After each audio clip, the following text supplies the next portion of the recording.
आप सभी का स्वागत है आपके अपने YouTube channel maths for you academy में। आज हम आपके लिए लेकर आए हैं कक्षा 7 की गणित विषय की वर्कशीट नंबर 8। तिथि 20 अक्टूबर 2020 के लिए वर्कशीट आई है। विद्यार्थी अपना नाम यहाँ लिखे, कक्षा अध्यापक का नाम यहाँ पर। और हमारा चैप्टर चल रहा है त्रिभुज और उसके गुण। त्रिभुज और उसके गुण, ट्राइंगल और उसकी जो प्रॉपर्टीज़ हैं वो हमारे यहाँ पर चल रहे हैं। मैं कौन हूँ, मैं कौन हूँ। तो यहाँ पर सबसे पहले मैं होता हूँ प्राय, मैं होता हूँ प्राय झोंपड़ी की छत, मैं पुलों को सहारा देता हुआ, माँ के सैंडविच में, मिस्र के पिरामिड में। ये मिस्र के पिरामिड हैं, ये हमारा सैंडविच है और ये हमारा क्या है, पुल है। ये हमारी झोंपड़ी की छत है और ये हमारे राजा का क्या है, क्राउन है। तो इसमें सब में क्या है, मैं होता हूँ प्राय। तो ये सब जगह मैं। तो आगे यहाँ पर आपके लिए लिखा हुआ है 3 ऐसे रेखीय बिंदु जो एक ही रेखा पर न हों। 3 ऐसे रेखीय बिंदु जो तीनों की तीनों एक ही लाइन पर नहीं हैं, अलग अलग हैं।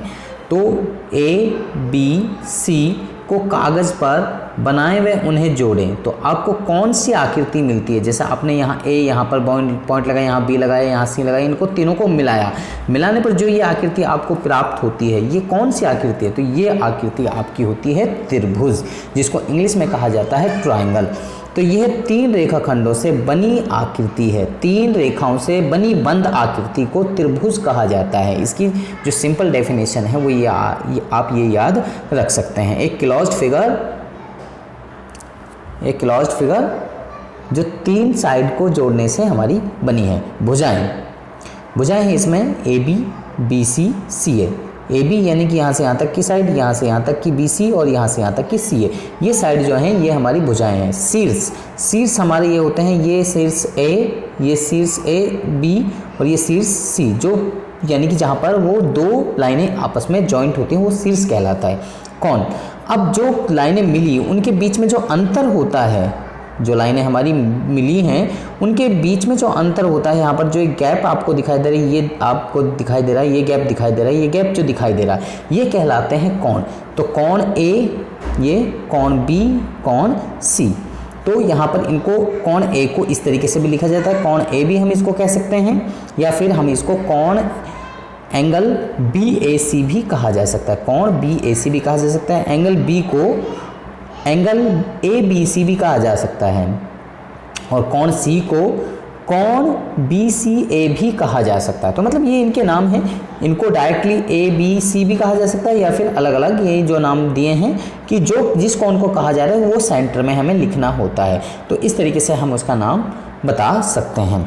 आगे यहाँ पर माध्यिका। माध्यिका क्या होती है। माध्यिका एक ऐसे रेखाखंड है जो शीर्ष व उसके सम्मुख भुजा के मध्य, शीर्ष और सम्मुख भुजा के मध्य बिंदु को जोड़ता है। मध्य बिंदु को यानी कि ये शीर्ष है और ये इस सामने वाली भुजा का मध्य बिंदु है, यानी कि D जो है इस BC लाइन का मिड पॉइंट है। कौन सा है, मिड पॉइंट। तो यहाँ से जो लाइन बन रही है ये कहलाएगी हमारी माध्यिका। तो इसमें यानी कि पहली आकृति में ये जो AD है ये हमारा माध्यक है, माध्यिका है। दूसरे में इसमें BE जो ये लाइन है ये हमारी माध्यिका है। तीसरे में जो ये CF है ये हमारी माध्यिका है। तो त्रिभुज ABC की माध्यिका यानी कि अलग अलग त्रिभुज, यहाँ पर हमने त्रिभुजों में ये अलग अलग एंगल से, अलग अलग शीर्ष से हमने ये सारी की सारी जो माध्यिकाएं हैं वो हमने यहाँ पर निकाल के आपको बता दी हैं। आगे यहाँ पर शीर्षलंब। आगे यहाँ पर शीर्षलंब क्या होता है। त्रिभुज के एक शीर्ष से उसके सम्मुख भुजा पर खींचा गया लंब क्या होता है, शीर्षलंब कहलाता है। त्रिभुज के शीर्ष से यानी कि जो वर्टेक्स है उससे जो सामने वाली भुजा है उस पर खींचा गया जो लंब है वो हमारा, यानी कि जो परपेंडिकुलर उस पर होगा सामने वाली भुजा पर, वो हमारा कहलाएगा शीर्षलंब, जिसको एल्टीट्यूड कहा जाता है। सोचें, क्या किसी भी शीर्ष से शीर्षलंब बनाया जा सकता है। बिल्कुल बनाया जा सकता है। माध्यिका और शीर्षलंब में क्या अंतर होता है। माध्यिका किसी सामने वाली लाइन का मिड पॉइंट होता है और शीर्षलंब मिड पॉइंट जरूरी नहीं कि मिड पॉइंट होगा, हो सकता है मिड पॉइंट, लेकिन हमेशा मिड पॉइंट होगा ये सत्य नहीं है।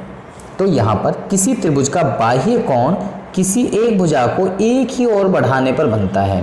बाह्य कोण कब बनता है, यानी कि एक ही तरफ हम एक कोण को बाहर तक निकालते जा रहे हैं तो वो एक बाह्य कोण बन जाएगा। एक त्रिभुज पी क्यू आर बनाओ और एक भुजा क्यू आर और एस तक बढ़ाया, शीर्ष आर पर बना कोण जो होगा वो एंगल पी आर एस बाह्य कोण कहलाता है। बाह्य कोण एंगल पी आर एस का आसन कोण बताओ। आसन कोण मीन्स यानी कि जो उसके बिल्कुल सटा हुआ है वो एंगल उसका आसन कोण कहलाता है।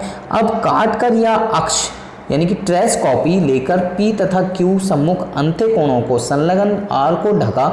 आप यहाँ पर कह सकते हैं कि जो बाह्य कोण होगा वो अंत्य सम्मुख कोणों के योग के बराबर होगा, यानी कि जो बाहर का एक्सटीरियर एंगल है वो इंटीरियर अपोजिट एंगल्स के सम के इक्वल होता है। तो यहाँ पर ये एंगल पी आर एस जो होगा वो एंगल P जमा के एंगल Q के इक्वल होगा।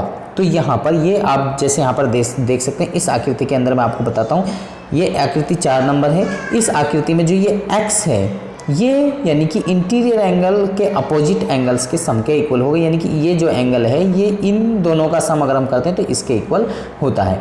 तो ये हमारे लिए यहाँ पर बताया गया है।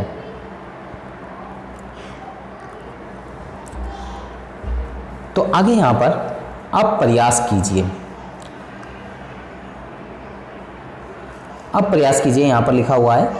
तो यहाँ पर पहला क्वेश्चन हमारे लिए दिया गया है, त्रिभुज पी क्यू आर में भुजा क्यू आर का मध्य बिंदु डी है। क्यू आर का मध्य बिंदु यानी कि ये डी जो है ये मिड पॉइंट है, ये डी जो है ये मिड पॉइंट है क्यू आर लाइन का, इस पूरी लाइन का। अब यहाँ पर पी एम क्या है, पी एम क्या है, शीर्ष लंब है। पी एम जो है शीर्ष लंब है या एल्टीट्यूड कहेंगे इंग्लिश में। बी पॉइंट पी डी क्या है, ये पी डी जो है हमारी माध्यिका होगी क्योंकि ये डी जो है मिड पॉइंट है। सी क्या है, ये सी क्वेश्चन नंबर सी, क्या क्यू एम एम आर के बराबर है, क्यू एम यानी कि ये लाइन यहाँ से यहाँ तक के बराबर है, यहाँ से यहाँ तक के बराबर है, नहीं, तो ये बराबर नहीं है।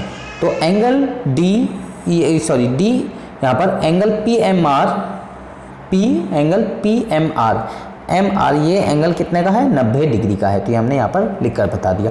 Question number 2 angle Q P R, Q P R यानी कि ये एंगल जो है कि इसकी सम्मुख भुजा का नाम बताइए। तो इसके सम्मुख भुजा का नाम यहाँ से यहाँ तक यानी कि Q और R, Q और R, ये QR, तो इसकी सम्मुख भुजा का नाम QR हो गया। अब यहाँ पर तीसरा क्वेश्चन है, आप तीसरा क्वेश्चन देख सकते हैं, निम्नलिखित आकृति में अज्ञात अंत्य कोण Z का मान ज्ञात कीजिए। ये Z एंगल है, इसको हमें फाइंड करना है। तो हमने अभी आपको बताया कि बाह्य जो एंगल होगा उसका जो सम होगा वो अंदर के सम्मुख कोणों के योग के बराबर होगा। अंत्य सम्मुख कोण यानी कि Z प्लस में 50, तो यहाँ पर हमने लिख दिया ये। और यहाँ पर बाह्य कोण क्या है हमारा 115, यहाँ से यहाँ तक ये बाह्य कोण है, तो ये हमने यहाँ पर रख दिया। तो Z को यहीं पर रहने दे, 115 यहाँ पर है और 50 को अदर साइड में लेगी तो यहाँ माइनस में चला गया 50। तो 115 में से 50 माइनस किए तो Z की वैल्यू आ गई हमारी 65 डिग्री। तो 65 डिग्री जो है इसका Z का मान आ गया। क्वेश्चन नंबर 4 निम्न आकृति में अज्ञात बाह्य कोण x का मान ज्ञात कीजिए। अब यहाँ बाह्य कोण x है, इसका मान ज्ञात करना है। तो हमने अभी आपको बताया अब से पहले भी कि जो बाह्य कोण है वो अंत्य सम्मुख कोणों के योग के बराबर है। ये जो कोण होगा इसके और इसके योग के बराबर होगा। तो x बराबर होगा 70 जमा के 50, तो ये कितना हो गया 120। तो x की वैल्यू कितनी आ गई 120 डिग्री आ गई।